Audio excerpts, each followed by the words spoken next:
தமிழ் உறவுகளே, இன்னைக்கு நம்ம பார்க்க போகிறது ஒரிசா பாலு ஐயா அவர்களின் தொகுப்பான மண்பதை காக்கும் தென்புலம் காவல் என்பதை பற்றி தான் பார்க்க போகிறோம்.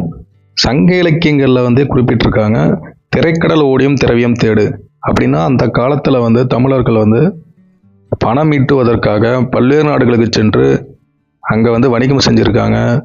அதுபோல் பல வேலைகள் செஞ்சுருக்காங்க என்பது தெரிய வருது. அது மட்டும் இல்லாமல் சங்ககால தமிழர்களின் வாழ்வியல் முறையை நம்மளுடைய சிலப்பதிகாரம், கலித்தொகை, புறநானூறு, அகநானூறு, மார்க்கண்டேய புராணம், சைவ ஆகமம் போன்ற நூலில் லெமுரியா என்ற ஒரு கண்டம் இருந்ததாக அறிய முடியுது. அது மட்டும் இல்லாத சிலப்பதிகாரத்தில் பாண்டிய மன்னன் நெடுஞ்செழியன் இறக்கும்போது மன்மதை காக்கும் தென்புலம் காவல் என்பது குறிப்பிடுறது மூலமாக அந்த காலத்தில் குமரிக்கண்டம் என்ற ஒரு பகுதி இருந்ததாகவும் அங்கு முதல் பாண்டிய மன்னன் ஆகிய சிவனும் பின் அவனுடைய மகனாகிய முருகரும் வாழ்ந்ததற்கான குறிப்புகள் கிடைக்குது.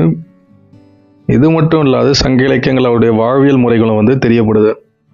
இது ஒரு கற்பனையான ஓவியம். 31ஆம் ஆண்டுகளில் வாழ்ந்த திருவள்ளுவர் தன்னுடைய திருக்குறள் மூலமாக தென்புலத்தாரை பற்றி குறிப்பிட்டிருக்காரு. அதனுடைய திருக்குறள் என்னன்னா, தென்புலத்தா தெய்வம் விருந்தொக்கல் தானென்றாங்கு ஐம்புலத்தாறு ஓம்பல் தலை. இதன் மூலமாக லெமுரியா என்ற ஒரு கண்டம் இருந்ததும் அங்கே தமிழ் மக்கள் தான் வாழ்ந்தாங்க என்பதும், அப்படி வாழ்ந்த தமிழ் மக்களுடைய மன்னர் பாண்டிய மன்னர்கள் என்பது தெரிய வருது. அது மட்டும் இல்லாது அங்கே வாழ்ந்த முன்னோர்களின் வழிபாடு தான் தென்புலத்தார் வழிபாடு என்று திருவள்ளுவர் கூறுற திருக்குறள் மூலமாக நமக்கு அறிய வருது. இது மட்டும் இல்லாது புறநானூறில் தென்புலத்தாரை பற்றிய கடல் வாணிகமும் தெரியப்படுது. கடல் வாணிகம் மற்றும் இலக்கிய சான்றுகளை பற்றி சொல்லணும்னா, கடல் வாணிபத்தில் தமிழர்கள் மிக சிறந்து விளங்கியிருக்காங்க. முக்கியமாக மிளகு, ஏலக்காய், பட்டு போன்ற பல்வேறு பொருட்களை பல்வேறு நாடுகளுக்கு ஏற்றுமதி மற்றும் இறக்குமதி செஞ்சுருக்காங்க. மேற்கத்திய நாடுகளுக்கும் கிழக்கத்திய நாடுகளுக்கும் 2 துறைமுகங்களை வச்சு கடல் வாணிபம் செஞ்சுருக்காங்க. அது மட்டும் இல்லாது இலக்கிய படைப்புகளில் இது நிலப்பரப்புகளை பற்றியும் குறிப்பிட்டிருக்காங்க. குடக்கடல் முதல் குணக்கடல் வரை வணிகங்கள் செஞ்சுருக்காங்க. இது இல்லாமல் ஆதிச்சநல்லூரில் கிடைக்கப்பட்ட எலும்புக்கூடில் 5 வகையான இனங்கள் இருந்திருக்கு. மங்களோய்ட் சினம், ரஷ்யன் மற்றும் தென் அமெரிக்கா, கிரேக்கத்தை சேர்ந்த எலும்புக்கூடுகள் மூலமாக பல்வேறு நாட்டவர்கள் இங்கே தங்கி வணிகம் செஞ்சுருக்காங்க என்பதும் தெரிய வருது. இதிலிருந்து கடல் வணிகத்தில் மட்டும் இல்லாமல் இரும்பு சார்ந்த பொருட்களை உலகம் முழுவதும் கொண்டு போனதிலும் தமிழர்கள் முக்கிய பங்காற்றிருக்காங்க. தமிழ் மரபு கடற்கோள்களால் அழிய பெற்றாலும் பாருங்க, அந்த காலத்தில் கப்பல்கள் கட்டி பல்வேறு வகையான நாட்டிற்கு வணிகம் செஞ்சதற்கான ஒரு சிறிய ஓவியம் தான் அது. கடல் வணிகத்துக்கு மட்டுமே 20 வகையான தமிழ் சமூகங்கள் வாழ்ந்திருக்காங்க. முக்கியமாக பாதிரியார் எனப்படும் பாய்மர கப்பலுக்கான அந்த பாய்மரத்தை கட்டுறவங்க, ஓடாவிகள் எனப்படும் கப்பலை கட்டுற உதவுறவங்க, குளியரர்கள், முகவையர்கள் போன்றவர்கள் வாழ்ந்திருக்காங்க. இது மட்டும் இல்லாது அந்த பாய்மரத்துடைய அந்த சைஸை குறிப்பிட்டிருக்காங்க. 20 மீட்டர் அகலம், 10 மீட்டர் உயரம் கொண்டது என்பது.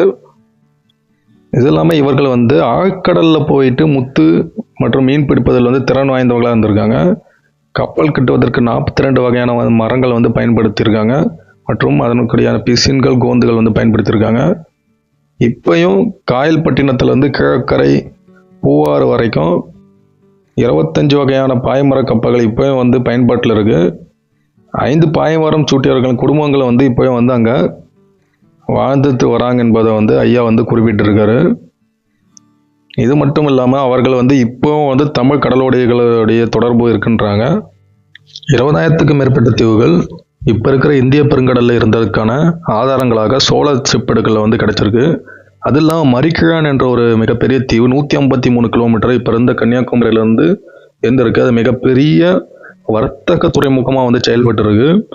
அது மட்டும் இல்லாமல் குமரிக்கோடு என்ற ஒரு பகுதியும் அமைஞ்சிருந்திருக்கு. பூம்புகாறு கிட்டத்தட்ட அதில் உள்ள எச்சங்கள் 12,000 வருஷம் பழையதென்ற குறிப்புகளும் சான்றுகளும் நமக்கு கிடைச்சிருக்கு. இது மட்டும் இல்லாது அரிக்கமேடு பகுதிகளில் ஒரு 23 கிலோமீட்டர் தொலைவில் 20,000 வருடங்கள் பழமையான கடல் சுற்றுச்சுவர் கிடைச்சிருக்கு. அரிக்கமேடு மட்டும் இல்லாமல் பழவேற்காடு போன்ற பல்வேறு பகுதிகளில் வந்து இந்த சுற்றுச்சுவர்கள் 16 கிலோமீட்டர் நீளமுள்ள சுற்றுச்சுவர்கள் வந்து கிடச்சிருக்கு. இதெல்லாம் வச்சு பார்க்கும்போது இப்போ இருக்கிற தமிழகத்தை வச்சு நம்ம பார்க்கக்கூடாது.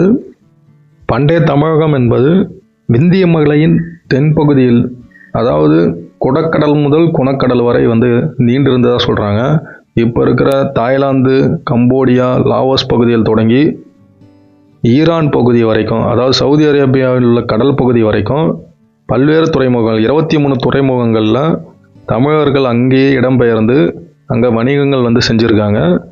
அது மட்டும் இல்லாது பல்வேறு வகையான நாடுகளுக்கு 2 துறைமுகங்கள் அமைத்து இருவேறு பகுதியில் வந்து ட்ரேடிங் பண்ணியிருந்திருக்காங்க, அதாவது வணிகம் செஞ்சுருக்காங்க என்பது இதன் குறிப்பு மூலமாக நமக்கு தெரியுது.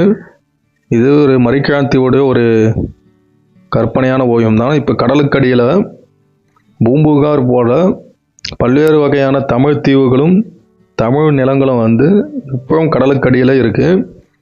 இந்த வீடியோவில் முக்கிய குறிப்பாக நம்ம பார்க்க வேண்டியது சங்க இலக்கியங்களில் லெமூரியாவை பற்றியும் கடல் தீவுகளை பற்றியும் வந்து குறிப்பிட்டிருக்காங்க.